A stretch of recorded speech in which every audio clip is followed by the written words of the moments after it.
Assalamualaikum warahmatullahi wabarakatuh. Selamat pagi anak-anakku.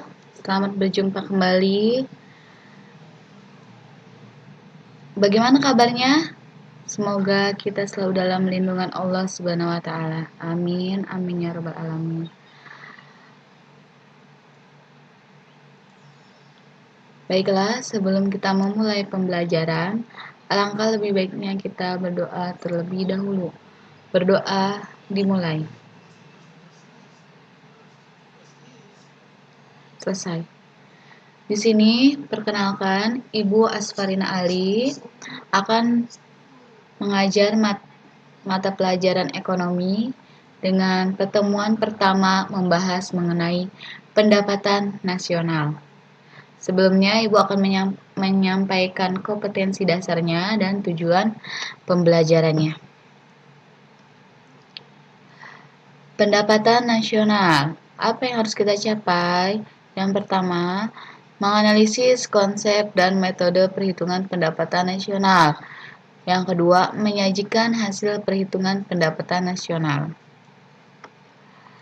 Tujuan pembelajaran. Yang pertama, memahami pengertian pendapatan nasional. Yang kedua, memahami manfaat pendapatan nasional.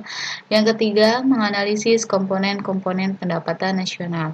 Sebenarnya materi pendapatan nasional itu ada 6 pokok bahasan, namun di sini Ibu bagi menjadi dua. Pertemuan pertama 3 yang akan kita bahas ini, nanti pertemuan minggu selanjutnya 3 lagi.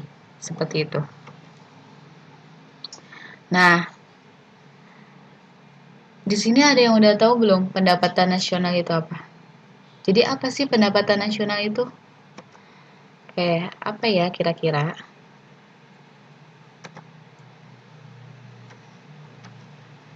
Pengertian pendapatan nasional yaitu keseluruhan jumlah pendapatan yang diperoleh semua masyarakat yang tinggal di suatu negara dalam kurun waktu tertentu.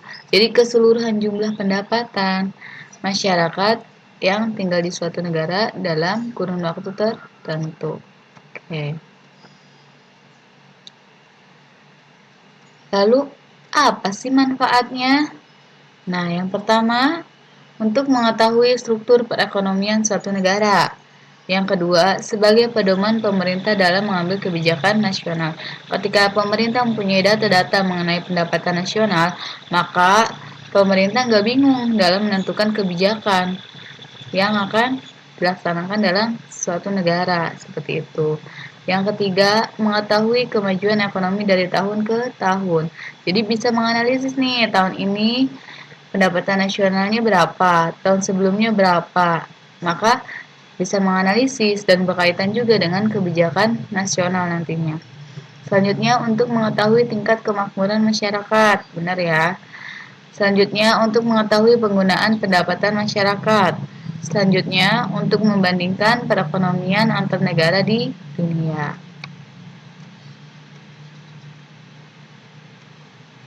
Oke. Yang ketiga, komponen-komponen pendapatan nasional. Yang pertama GDP, yang kedua GNP, yang ketiga NNP. Apa itu GDP? GDP itu adalah Gross Domestic Product. Adalah jumlah seluruh produk berupa barang dan jasa yang dihasilkan oleh warga di suatu negara, baik warga negara itu sendiri maupun warga negara asing dalam waktu 1 tahun. Nah, kita garis bawahi warga di suatu negara. Di suatu negara itu kan ada warga negara aslinya, warga negara contohnya Indonesia, warga negara Indonesia yang tinggal di Indonesia. Ada juga warga negara lain atau warga negara asing. Misalnya ada yang dari Cina tinggal di Indonesia, dari Thailand tinggal di Indonesia, seperti itu. Jadi kita garis bawahi warga di suatu negara. Sedangkan GNP, Gross National Product, adalah jumlah seluruh produk baik berupa barang atau jasa yang dihasilkan oleh warga negara, baik yang berada di dalam negeri maupun luar negeri dalam waktu 1 tahun. Kita garis bawahi warga negara. Yang namanya warga negara, misal warga negara Indonesia, nggak semuanya tinggal di Indonesia kan, ada juga yang tinggal misal di Singapura, di Amerika.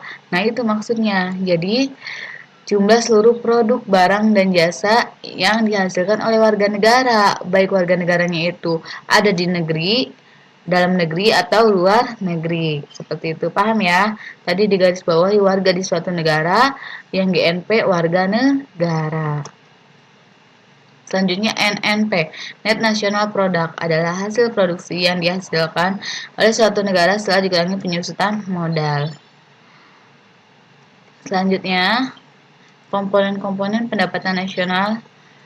Ada 6, tadi baru 3 ya. Sekarang yang keempat, NNI. Apa itu NNI? Net National Income adalah NNP dikurangi dengan pajak tidak langsung. Selanjutnya PI. Apa itu PI?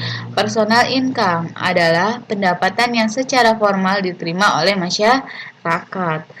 Selanjutnya ada DI. Apa itu DI? Disposable Income adalah pendapatan yang benar-benar diterima oleh masyarakat dan siap untuk dibelanjakan. Jadi kita bahas tadi komponen-komponen pendapatan nasional ada 6. Yang pertama ada GDP, yang kedua ada GNP, yang ketiga ada NNP, yang keempat ada NNI, yang kelima ada PI, dan yang terakhir ada DI. Oke, paham ya? Ada 6 ya. Kita bahas rumusnya. Rumusnya, yang pertama rumus GDP sama dengan pendapatan masyarakat dalam negeri ditambah pendapatan asing dalam negeri. GNP sama dengan pendapatan WNI dalam negeri ditambah pendapatan WNI luar negeri dikurangi pendapatan asing dalam negeri. Selanjutnya NNP sama dengan GNP dikurangi penyusutan modal. Selanjutnya NNI sama dengan NNP dikurangi pajak tidak langsung. Selanjutnya PI sama dengan NNI ditambah transfer payment dikurangi pajak perusahaan ditambah laba ditahan plus iuran asuransi. DI sama dengan PI pajak langsung. Oke. Contoh soal, kita lihat ada suatu data di negara X. Ada GDP, pendapatan WNA, penyusutan, pajak tidak langsung, pajak langsung, iuran asuransi, laba ditahan, pajak perusahaan, transfer payment. Hitunglah besarnya disposable income atau DI. Oke, kita bahas. Oke, pertama karena GDP-nya sudah diketahui, kita tidak usah mencari, langsung GNP. GNP sama dengan GDP dikurangi pendapatan warga negara asing di dalam negeri. Ingat tadi, warga negara, bukan warga di suatu negara. Jadi harus dikurangi pendapatan warga negara asing di dalam negeri. Oke, tinggal masukkan angka-angkanya. Nah, ketemu hasilnya. Selanjutnya NNP sama dengan GNP dikurangi penyusutan. Tadi GNP-nya sudah kita cari, tinggal masukin angkanya. Penyusutannya kita lihat di data yang awal, ketemu hasilnya. Paham ya? Selanjutnya NNI, yaitu NNP dikurangi pajak tidak langsung. NNP-nya sudah kita cari, sama tinggal kita masukkan. Pajak tidak langsungnya sudah diketahui tadi di awal, maka hasilnya juga sudah mudah dihitung. Selanjutnya PI, NNI ditambah transfer payment dalam kurung dikurangi dalam kurung pajak perusahaan tambah laba ditahan tambah iuran asuransi. Sudah diketahui semua datanya, tinggal dimasuk-masukin saja.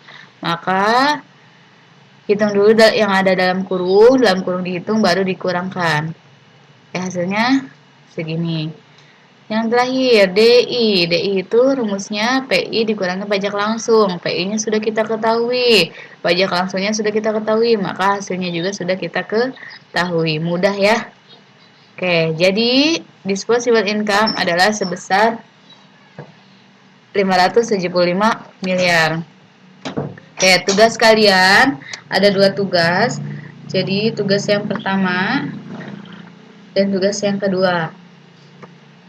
Udah ya tugasnya, datanya sudah lengkap, tinggal kalian hitung, masukkan ke rumus. Selesai pembelajaran kita pada pertemuan pertama. Tugasnya tolong kalian kerjakan di buku tugas. Nanti dikirim ke link yang Ibu sudah siapkan di classroom. Terima kasih atas perhatiannya. Assalamualaikum warahmatullahi wabarakatuh.